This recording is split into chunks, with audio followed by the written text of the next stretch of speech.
Hello, good morning, happy mindful, good afternoon, happy mindful Monday. I just posted a new visual aid to talk about our next kind of training topic for ACT. I don't know when it started, but I think it's kind of fun to do like the tangible tools and work on kind of training with those. So since we already did the Hexaflex, which is my personal favorite model, we're going to jump into the ACT matrix, which I was chatting with someone and they said that their daily journaling is with the ACT matrix. And I thought that that was really fun, even though that's not my process. It's a good one. Absolutely. So I wanted to jump into that today. If you've already seen the visual, I want you to go check out my stories. I do a little bit of explaining where we look at, like the grid system and how towards our goals and values is on one side, away from our goals and values is on the other, right? Like moving in the direction of, which is language that I use a lot, in service of, taking away from, right? Functionality, right? All of those words mean the same thing, like towards or away from your goals and values. And then if we look at the vertical line, the horizontal line, I was talking about the horizontal line before, the vertical line. I'm dyslexic. Anyway, the top and the bottom part is going to have our external experience, what people can see, what behavior analysts are really comfortable with, and what we tend to spend time with, what is getting in the way of us meeting our goals and values, and what is moving us towards them, right? From the observable five senses awareness portion. But then the other part underneath is the mindfulness component, the thoughts and feelings that are, one, giving us a sense that that is the goal that we want to achieve, which is part one, which is what we're going to talk about today. And then part two, which is then the thoughts and feelings that are getting in the way of achieving our goals from that perspective. So that's the part that I think can be really powerful to add in to the behavior analyst toolbox, right? Is that under portion that sometimes we lump into motivating operations, right? And we just kind of put them there, and then we don't necessarily play with them as much as we can from the creating, deprogramming, recreating, programming of thoughts and feelings, which absolutely is a part of the ACT model, which is therefore a part of behavior analysis since it fits together. Sometimes people use the word contextual behavioral science or contextual behavior analysis instead of applied behavior analysis. So you can look at ACBS, Applied Contextual Behavioral Science, is a really great resource for anybody who's not feeling like they love the term applied behavior analysis right now, but it is what it is, right? So look up the ACBS stuff, Applied Contextual Behavioral Science. Anyway, getting back to number one on that ACT matrix, I hope that you looked at them because my notes that I have here are not as pretty as the stuff that I can make up on, on my phone as a visual. But the idea of what matters and getting clarity and focus on what matters is number one, which is why anytime I work with anyone, if you ever read my book or the next book that's going to be coming out, hopefully by the end of this year, possibly the beginning of next year, it always starts with clarity. It always starts with focus. It always starts with getting your values and things that matter to you. And because you don't have to start there, but it gives the most informed place to start, from my opinion, which is one really beautiful thing about the ACT matrix, is because it gives you that as a starting position. It is analogous to the values component in the Hexaflex, but as you saw probably in my stories, it's not 100% analogous because it adds in that idea of clarity and focus, which is something that's kind of inherent to the Hexaflex model, like it's implied, but it's not expressed, expressly stated, which can be messy, right? For people who are new, don't necessarily know that that's inherent to the model. So what I'd like you to do today to think about how to start working with the matrix, because I always recommend that you start with you. Whoever, if you're learning something new, if you're starting to apply something new, even as a clinical person, starting with yourself to be able to understand the theory is going to be the most effective towards the long-term application. Plus, it's fucking dope, right? Like, I swore, I'm so sorry. It's cool to be able to actually reap the benefits of the stuff that you are doing, right? Which is, I think, a lot of the times the reason that people end up getting into these things is because they can see the benefit of it working out for them. So when we start thinking about what we want, sometimes we can get really hyper focused on whatever it is that we think we want right now, right? And if we only have like one goal, then that goal can become like all consuming, and that's actually not as helpful towards achieving like general, like healthy, long-term sustainable happiness, right? Like we need to be able to dip into all the things that are important to us and all of the things that nourish us from like not just one facet of ourself. And so when we start thinking about what is important to us, we need to take a broad approach, right? And it's confusing because I said like we need to narrow it down, because if everything's important, nothing's important. But we have to start outwards and work down, right? Instead of what I was kind of meaning was that sometimes when we're in the day-to-day stuff, everything can feel important, but we're like knees deep in everything being important, and so it's hard to get perspective as to what is actually important.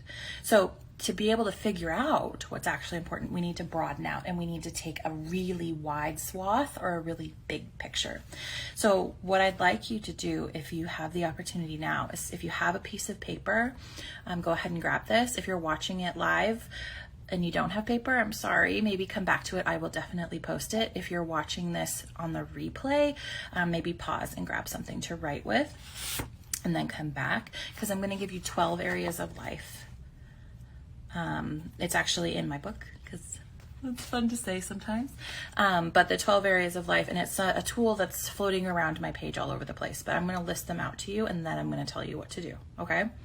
So the first one is family, then friends, then parenting, romance, write them all down, even if you don't feel like they apply, romance, personal development, fun and recreation, that's one, mental and physical health, that's one, although we could break that out, community and society, one, career, finances, environment, and spirituality. I'm gonna just I can make a visual for you if that's something that you guys want another time, but you can also pause this or you can catch the replay if you need to go back through. And what I'd like you to do is like take those areas of life, and even if they don't apply to you, that's okay. I just want you to evaluate if there's anything important there and just dump out, right? Anything and everything that's important for you in each of those categories, and then we'll go back through and filter out what is most important. Another really wonderful activity to do, and that might take you 10 or 15 minutes, that might take you 3 or 4 days, okay? That's okay. It's just about getting the awareness, drawing those things that are us, like I said, when we were knees deep in the things that are important, and creating them to be like isolated things that we can think about and conceptualize rather than them like being awash in us. The book's not on my desk right now, but one of my favorite metaphors for that is like a fish in water. Like the fish doesn't know it's in the water. We don't know that we're in all of our thoughts and feelings all the time. Like they just are immersive, right? And so when we make them a thing, when we point to them and we write them down and we make them isolated, we make them more tangible, and then we can work with them differently than if we're just like awash and floating in them all the time. That's not necessarily helping with any prioritization of stuff. So when you go and do that big mind dump in each of those 12 categories, I also want you to think about what your values are. If you work with me, that's another thing that I do right out of the gate. I ask you to make a working list of values. And I say working list because it's going to change. It's going to adapt. As you get to know yourself, it's going to change and adapt. As you meet goals and you create new ones, it's going to change and adapt. And as your environment changes of things that are out of your control, those are going to change and adapt, and that's cool, right? But the same thing with the prioritization of our life as a whole and what's important, having that working list and like something to reference that's more tangible is also super duper helpful.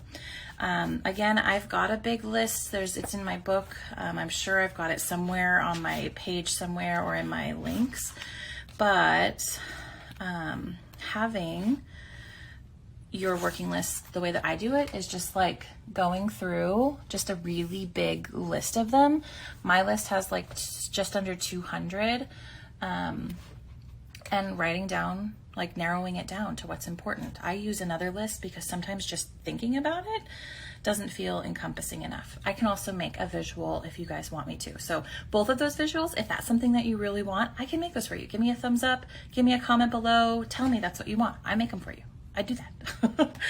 And make that values list, because when you have those things together, your goals from a big perspective, like a top-down perspective, and your working values list, then you get to have some super amazing clarity, right? You get to really start working with intentional, purposeful, like life, right?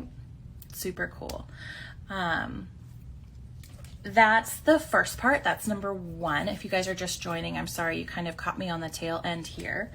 But then next week, what we'll do is we'll move into number 2 of the ACT matrix, which is thoughts and feelings getting in the way of of what matters, which is number 1. And like I said in my stories, it would be really nice if it just always worked really beautifully and we just did that nice counterclockwise every time. But it's a little bit more messy than that. For training purposes, we're going to play with that being true, right? But for your own expectation, like just know that if you have to go back and forth, right? If you have to go up and down, like that's okay. That's part of psychological flexibility as well. And it's one of the reasons I like the Hexaflex model just a little bit more. But as we move into the next one, we're aware of stuff now, and we're starting to look at it from a self as context perspective. We're going to start removing some of the emotions, right, and step into the more analytical part. And as we separate ourselves from the muddiness that I was talking about, the knees deep in everything that's important, we're also going to be able to separate ourselves from our emotions, which act in the exact same way. And we can start seeing how sometimes they don't help us every single time. And even better, that they're not always true. Sometimes they're just a habit. And we'll move into that next week. But for this week, getting started with that, it might take you all week. This is something I do quarterly. This is something I think about a lot, because it lets you live on purpose, because it actually helps you move towards your goals with more focus and clarity. And then you make this stuff happen, yeah? Cool. Questions? If you want those visuals, let me know. Comment, DM me, let me know. I'm always happy to help people out. This is my passion. This is what I love. And I want you to love it too, because it's so, so powerful. If you haven't already, you can check out some of my stories. Well, not the bubble stories, but the me talking, like doing the lives about why I'm an ACT coach, how I got here.